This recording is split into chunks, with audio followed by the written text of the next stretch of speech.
Oh, Doc, what a game changer this stage was. It was an extraordinary day. We had predicted, when Nick had shown us the profile, that there wasn't a lot going on in that first 150 kilometres. 4 guys got away, and I think at the most they had up to 10 minutes lead, and that meant that things were kind of under control, if you like. But by the time that everyone got to the bottom of the climb, that's basically when Sky put all of their men on the front. You can see about 7 kilometres into the climb, Quintana's attacked off the front, but everyone's remaining calm. Daryl Impey had a really good ride. You know, he's not a climber, but he actually did very well to kind of hang on that long. I think we're now 8 kilometres into the climb. So he did a pretty good job to hang on that fast. It was, yeah. What we see now is Impey catching the final breakaway guy. He's there motioning, say, hey, get on my wheel. This guy's tiny. Incredible. So he ended up riding with Riblon for a few hundred metres, but Riblon had been in the break all day. That wasn't going to happen. Do you think Sky would have hit the panic button when Quintana went away, or was he just trying to help Valverde maybe loosen up Sky's train a tad? Yeah, I think the latter is much more likely, and it seems like a lot would be required to flummox any of the Sky riders. I don't think they would have panicked whatsoever. They would have just maintained their pace. I doubt they'd have any data on someone who weighed as much as a schnauzer. Here's Keno, Port and Froome on the descent. There's about 19k to go, and they just strung things out.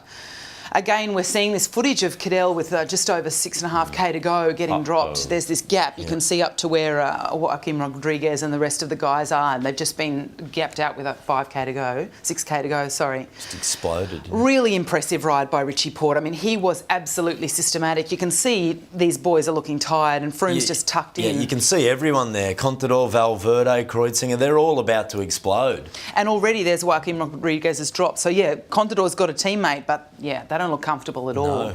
When we see them catching, there's Quintana there, and Port and Froome are catching them, and as they do that, they've already gapped Kreuziger, Contador and Valverde. And this is the moment where Froome attacks. So Port here is just about to overtake Quintana on the right of our screen. Froome just decides this is the moment to put down the pressure. And we see him with 1 kilometre to go, just absolutely hammering to the finish, trying to maximise any time gaps that he gets over his other GC contenders. Really, really impressive. You know, this guy...